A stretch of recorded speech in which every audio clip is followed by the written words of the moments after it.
सभी किसान भाई और व्यापारी बंधुओं को मेरा नमस्कार।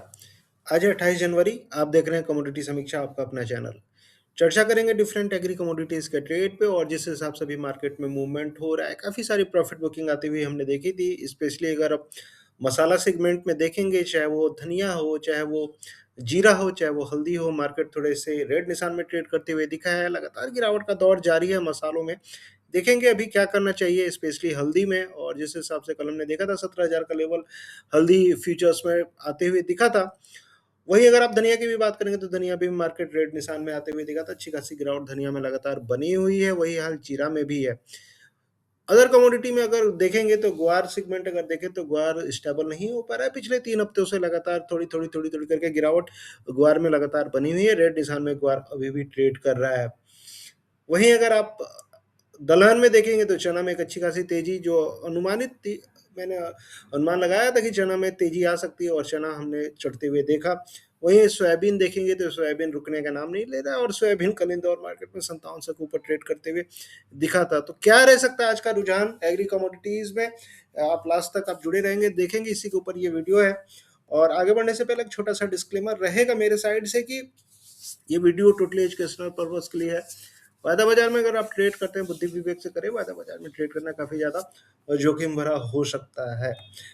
तो बिना समय गवाए आगे बढ़ते हैं और हमेशा की तरह हम शुरुआत करेंगे ग्वार के मार्केट के साथ में। और ग्वार में मैं देख रहा था, ग्वार में जिस हिसाब से अगर आप देखेंगे ये डेली चार्ट है और डेली चार्ट में पिछले 3 दिनों से मार्केट चढ़ने की कोशिश तो जरूर करता है, लेकिन उसके बाद फिसलते हुए दिखता है। अभी अगर फंडामेंटली देखेंगे तो फंडामेंटली जो सप्लाई साइड से बातें धीरे धीरे धीरे धीरे जो सप्लाई सप्लाई तो जनरली कम हो ही जाती है जनवरी के बाद में। और अगर आप सीजन के हिसाब से अगर आप बांटेंगे ना, तो अक्टूबर में सीजन स्टार्ट होता है। अक्टूबर से लेकर दिसंबर तक गुहार जो रहता है, अक्टूबर से लेकर दिसंबर तक, जनवरी तक लोग सप्लाई की बातें करते हैं। उसके बाद जनवरी के बाद से धीरे धीरे मार्केट एक्सपोर्ट की बातें होने लगती है, कितना एक्सपोर्ट होता है। उसके बाद धीरे धीरे फिर मानसून की बातें होती हैं अप्रैल जून तक। उसके बाद फिर सोइंग की बातें होती हैं जुलाई अगस्त सितंबर में, कैसी फसल है क्या है। तो अभी हम बात करेंगे एक्सपोर्ट के साइड से। फसल तो ऑलरेडी हमने देखा, फसल काफ़ी ज़्यादा कम थी इस बार। और जिस हिसाब से आवक आती हुई दिखी थी, इस बार आवक लगातार कम बनी हुई है। लगभग 40% तक आवक इस बार कम बनी हुई है। लेकिन अभी जो मार्केट है, मार्केट अचानक से इतना लगातार क्यों गिर रहा है? अगर आप फंडामेंटली देखेंगे, फंडामेंटली मार्केट सपोर्ट है, लेकिन डिमांड के साइड से जो ग्लोबल मार्केट में अनसर्टिनिटी बनी हुई है, उसका असर आपको ग्वार पे भी बनते हुए दिख रहा है। फ्रेश खरीदारी लोग एग्रेसिव होके नहीं कर रहे हैं ग्वार में, और क्योंकि लोगों को पता है कि जिस हिसाब से अभी अनसर्टिनिटी बना हुआ है। और स्पेशली जो अगर आप देखेंगे ट्रेड डील को लेकर जो बातें हो रही हैं, काफ़ी दिन से कयास लगाए जा रहे हैं यूएस और इंडिया की ट्रेड डील फाइनल स्टेज में है और बहुत जल्दी इस पे कुछ रिजल्ट आ पाएगा, लेकिन ऐसा हो नहीं पा रहा है। लेकिन ट्रेड डील आती है तो डेफिनेटली इसका एक पॉजिटिव असर आपको ग्वार पे पड़ते हुए दिखेगा। बहुत सारे लोग बोलते हैं कि ग्वार पे कोई टैरिफ नहीं है, ये कुछ नहीं है। ऐसा नहीं है, आप जाके देखिए, ठीक है। अगर टैरिफ नहीं है तो आप शेयर करिए चीज़ों, लोगों को बताइए। कुछ ऐसा नोटिफिकेशन है, चाहे आपके पास कुछ ऐसा प्रूफ है तो आप बता सकते हैं लोगों को। लेकिन टैरिफ यूएस के साथ जो ट्रेड डील नहीं हुई है, इसका असर इंडियन मार्केट पे पड़ा है और इंडिया अपने नए नए खरीदार खोज ही रहा है। और इस बीच में आपको भी ये न्यूज़ पता चल रहा होगा कि ईयू के साथ में ट्रेड डील हो रही है इंडिया की, और ये एक ऐतिहासिक ट्रेड डील है। ईयू के साथ में अगर ट्रेड डील होती है तो बहुत सारा फायदा है इंडियन जो एक्सपोर्टर्स हैं उनको मिलने वाला है। और इस क्रम में ग्वार का भी नाम आएगा, क्योंकि ग्वार ईयू के बहुत सारे देश है, चाहे वो फ्रांस हो, जर्मनी हो, ठीक है। वो अगर यूरोपियन नेशन से देखेंगे तो बहुत सारी कंट्रीज हैं जो जो ग्वार डेरिवेटिव प्रोडक्ट डायरेक्टली इंडिया से खरीदती है। तो एक फ़ायदा डेफिनेटली मेरे हिसाब से रहना चाहिए।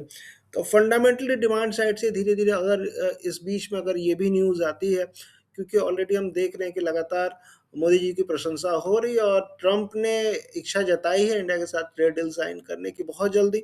और बार बार कमेंट भी आ रहा है कि ट्रेड डील साइन करेंगे। तो ये अगर चीज़ें होती हैं तो धीरे धीरे हम देखेंगे कि चीज़ें पॉजिटिव साइड में आपको आती हुई दिखेंगी।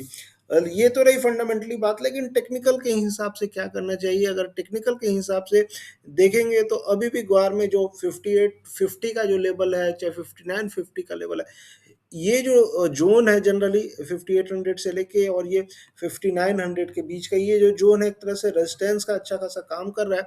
और इस हिसाब से अगर आप देखेंगे तो मार्केट जब भी इन स्तरों पे आएगा, बिकवाली आपको बनती हुई दिख रही है। नीचे में जो सपोर्ट बनते हुए दिख रहा है मेरे हिसाब से अभी आपका ये जो ज़ोन है, लगभग मान के चलिए 5400 के आसपास, 5450 के आसपास, और उसके नीचे निकलता है तो 5270 के आसपास का सपोर्ट आपको बना हुआ है। लेकिन फिलहाल के लिए मेरे हिसाब से ये जो मूविंग एवरेज देख रहे हैं 5470 के आसपास का, ये सपोर्ट अभी आपके लिए अहम रहने वाला है। अभी फिलहाल के लिए मुझे नहीं लगता कि जाएगा, लेकिन अभी जो मार्केट है अभी देख रहे हैं 5658 के आसपास प्राइस चल रहे हैं। हो सकता है मार्केट नीचे आने की कोशिश करे, 150-200 रुपए की गिरावट आपको बनाते हुए दिखे। ओवरऑल मार्केट तेज है, लेकिन अभी जो गिरावट है मार्केट के साथ चलिए, और जिस हिसाब से गिरावट है सपोर्ट के आसपास खरीदारी के मौके आपको बनते हुए दिखेंगे 5470 के आसपास। तो ये आप दिमाग में रखिएगा, ठीक है। और वहीं अगर आप ग्वारगम की बात करेंगे तो ग्वारगम में भी लगभग वही सिनेरियो, और हो सकता है मार्केट 10,100 के आसपास आने की कोशिश करे और फिर वहां से आपको खरीदारी बनती हुई दिखे।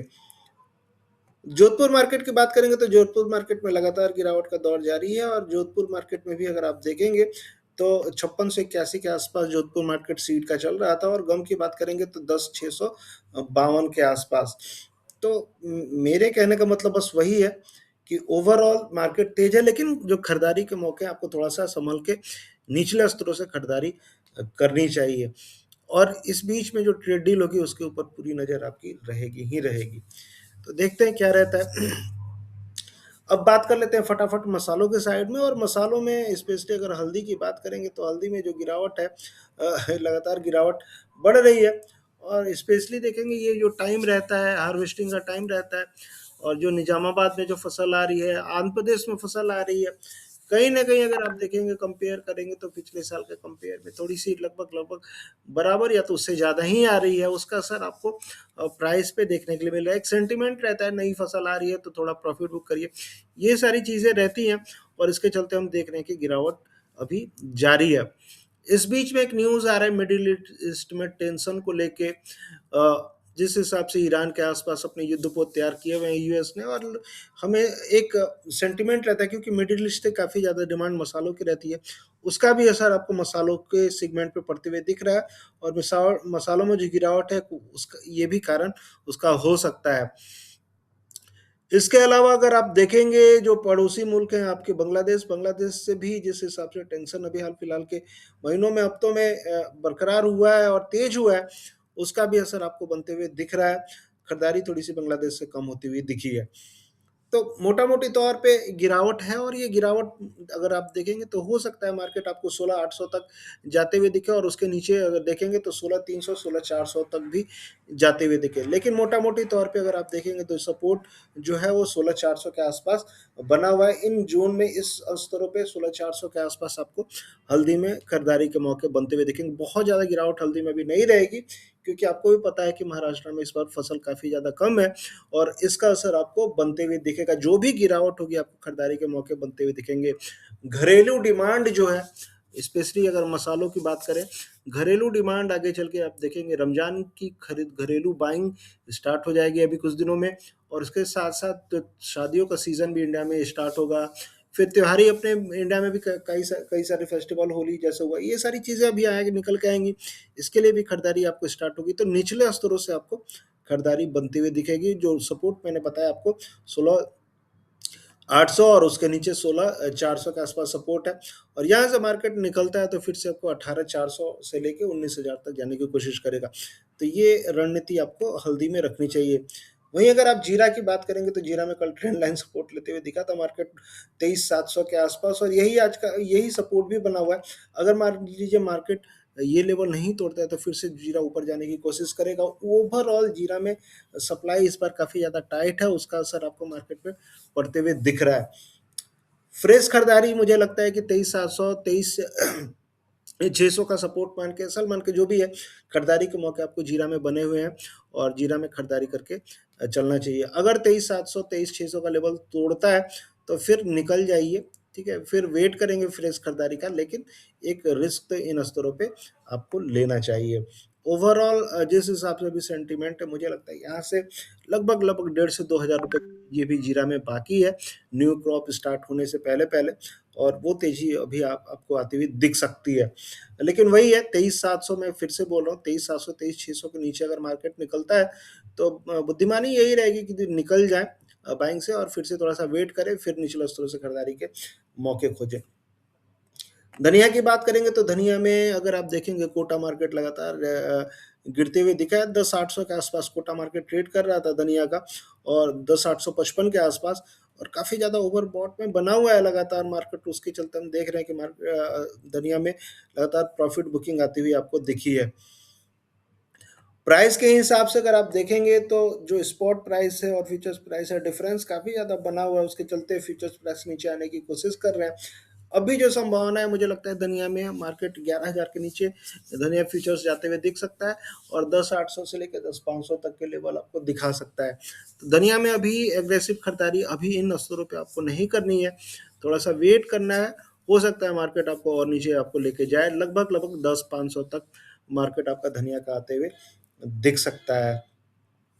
अन्य मसालों में बात करेंगे और छोटी इलायची और बड़ी इलायची की बात करें, तो छोटी इलायची में कल मैं देख रहा था जिस हिसाब से मार्केट ट्रेड हो रहा था, काफ़ी उथल-पुथल छोटी इलायची में बनी हुई है, लगातार मार्केट खिसकते हुए जा रहा है।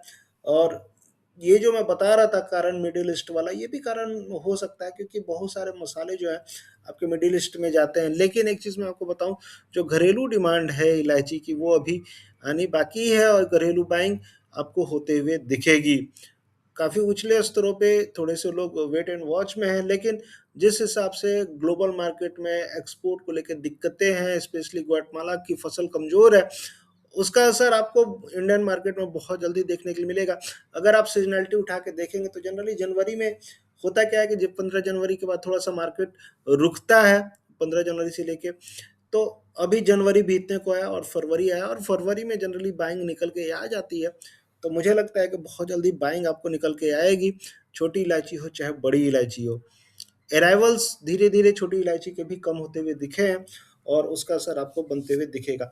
एक बार अगर आप चार्ट के हिसाब से अगर आप समझने की कोशिश करें, अगर आप 2700 के ऊपर मार्केट एक बार निकलता है तो डेफ़िनेटली फिर ये 2900 तक जाने की कोशिश करेगा। तो ओवरऑल मेरे हिसाब से सेंटिमेंट छोटी इलायची का भी पॉजिटिव रहना चाहिए। अगर केरला मार्केट की बात करेंगे तो 2300 साढ़े 2300 का ये जो लेवल है, काफ़ी स्ट्रॉन्ग सपोर्ट है, और इस सपोर्ट के से नीचे अभी मार्केट नहीं जा रहा है। जब भी मार्केट आता है आप देखेंगे 2450, 2430 मतलब 2400 के ऊपर ही रह रहा है।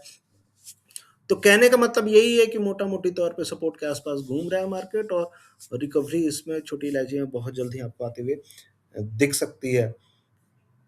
अन्य कमोडिटी में बात कर लेते हैं कुकुड की, और कुकुड में हमने अच्छी खासी तेजी बनते हुए दिखी थी आशा के अनुरूप, और 3400 के ऊपर मार्केट निकला था। तो फिर ये जो हाई बना था, ये हाई लगभग आप देखेंगे तो 3484 के आसपास का हाई बना था। लेकिन 3484 के आसपास अगर आप देखेंगे तो ये डबल टॉप जैसा बनते हुए दिख रहा है। ठीक है, तो एग्रेसिव खरीदारी इन स्तरों पर अभी आपको नहीं करनी है। जो भी खरीदारी है, जो भी आज उछाल मिलेगा, कोशिश करें कि मुनाफा वसूली करें। अब जो खरीदारी बनेगी आपको 3500 के ऊपर बनेगी। ठीक है, मोटा-मोटी तौर पे देखा जाए तो मार्केट तेज है, हो सकता है फिर से खरीदारी के मौके आपको 3400 के नीचे बनते हुए दिखे। अभी एक बार मुनाफा वसूली करें, ठीक है, मुनाफा वसूली करके और फिर से फ्रेश खरीदारी के मौके आपको खोजने चाहिए। ओवरऑल मार्केट ओवरबॉट में है, फिर से एक मुनाफा वसूली छोटी-मोटी आपको बनती हुई कुक्कुट में दिख सकती है। कैस्टर की अगर आप बात करेंगे, कैस्टर में अभी गिरावट और जारी रह सकती है, और जिस हिसाब से भी मार्केट बना हुआ है, हो सकता है मार्केट आपको और 100-50 रुपये फिसलते हुए आपको चार्ट के हिसाब से फिसलते हुए दिख रहा है। अन्य कमोडिटी की अगर आप बात करेंगे, सोयाबीन में जो मैं आपको बता रहा था, सोयाबीन का मार्केट अगर आप देखेंगे बेहिसाब भागते हुए दिख रहा है। और अगर आप ये वीकली चार्ट पे अगर आप देख रहे हैं, तो वीकली चार्ट पे 1 2 3 4 5 6 7 7 वीक से नॉन स्टॉप तेजी बनती हुई दिखी है, और पिछले एक महीने में भी 1,000 रुपये से ज़्यादा की तेजी आपको सोयाबीन में बनती हुई दिखी है। लेकिन एक चीज़ मैं आपको बता दूँ, अगर आप सीज़नैलिटी देखेंगे तो सीज़नैलिटी के हिसाब से जनरली फरवरी में मार्केट नीचे आते हैं। जनवरी ख़त्म होने को है और बहुत जल्दी इसमें मुनाफ़ा वसूली मैं बता रहा था, काफ़ी लोग से मैंने बताया था कि 55-5600 के आसपास मुनाफा वसूली आएगी, लेकिन आशा के विपरीत 5600 का भी लेवल ब्रेक करके अभी 5700 के ऊपर ट्रेड करते हुए दिख रहा है। तो मुनाफा वसूली आएगी, उस हिसाब से आप रखिए और बहुत ज़्यादा एग्रेसिव खरीदारी इन स्तरों पर ना करें।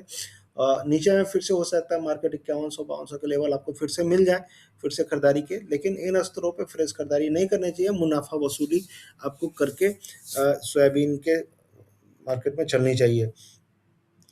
चना की बात करेंगे तो चना में मैंने ऑलरेडी आपको बताया था, और गवर्नमेंट जिस हिसाब से खरीदारी की बातें हो रही हैं, गवर्नमेंट अच्छी खासी खरीदारी करेगी। और इसके साथ साथ अगर आप देखेंगे डिमांड, जो डोमेस्टिक डिमांड रहती है वो भी निकल के आ रही है चना की। मुझे लगता है कि चना का मार्केट फिर से तेज होते हुए दिख सकता है, और एक बार 6000 का लेवल टूटता है तो फिर से आपको 6400 से लेकर 6500 के लेवल आपको बहुत जल्द ही चना में बनते हुए दिखेंगे। तो ओवरऑल मोटा मोटी तौर पे चना में तेजी अभी जारी रह सकती है। वहीं अगर आप सरसों की बात करेंगे तो सरसों का मार्केट निचले स्तरों से फिर से तेज होते हुए दिखा है। न्यू क्रॉप ऑलरेडी आप देखेंगे आने को है मार्केट में, और जिस हिसाब से अभी क्रॉप सेंटिमेंट है मार्केट में, मुझे लगता है कि मार्केट बहुत ज़्यादा ऊपर सस्टेन नहीं करेगा। जैसे जैसे सोयाबीन में मुनाफा वसूली आएगी तो इसमें भी मुनाफा वसूली आते हुए आपको दिख सकती है। तो अभी खरीदारी के लिए आपको सरसों में रुकना चाहिए। खरीदारी का मौके अभी सरसों में नहीं है, थोड़ा सा वेट एंड वॉच करें, ठीक है। और जो लोग पुराना स्टॉक जिसके पास है, जो भी उछाल मिलता है बेच बाच के निकले, ठीक है। तो मोटा मोटी तौर पे मुझे लगता है कि न्यू फसल आने से सरसों में थोड़ी सी गिरावट आपको बनती हुई दिख सकती है। तो ये था एग्री कमोडिटीज पे मेरी राय आपको कैसी लगी। बहुत सारी चीज़ें रहती है, मैंने कवर करने की कोशिश की है। कुछ चीज़ छूटी होगी तो फिर आप डायरेक्टली कंसल्ट कर सकते हैं, पूछ सकते हैं। मेरी यही उम्मीद रहती है, यही कोशिश रहती है कि आपकी हेल्प कर सकूं। और देखिए, आपको जो जो चीज़ें मैंने बताई, चाहे वो धनिया हो, चाहे जीरा हो, चाहे हल्दी हो, मोटा मोटी तौर पे मार्केट उसी के अकॉर्डिंगली चल रहा है। और सबसे बड़ी बात है कि जो एनालिसिस रहती है मोटा मोटी तौर पे जो सारे फैक्टर, मेरी कोशिश यही रहती है कि कवर करूं, और जो भी चीज़ें अभी मार्केट में चल रही है आपको बताने की कोशिश करूं। तो उस हिसाब से अपने लक्ष्य लेके चले, रिस्क कहाँ तक लेना है वो सोच के चले, और ट्रेड करें, मस्त रहे। और मिलते हैं फिर नेक्स्ट वीडियो में। जो लोग जुड़ना चाहते हैं, जानना चाहते हैं चीज़ों को और डिटेल में, तो इस नंबर पर डायरेक्टली मैसेज करें। न्यू सीज़न आ रहा है रबी क्रॉप का, और बहुत सारी अपॉर्चुनिटी आपको मिलने वाली है इस बार, चाहे वो मसाले हो, चाहे अनाज हो, सरसों हो, चना हो, ठीक है। तो कोशिश यही रहेगी कि मैं आपकी हेल्प कर सकूं, और ज़्यादा से ज़्यादा चीज़ों पर, किस स्तरों पर खरीदारी करनी है, कहाँ पे बेचना है, सारी चीज़ें जानने के लिए आपको इस नंबर पे मैसेज करना होगा, जुड़ना होगा। मेरी यही प्रयास रहेगा कि आप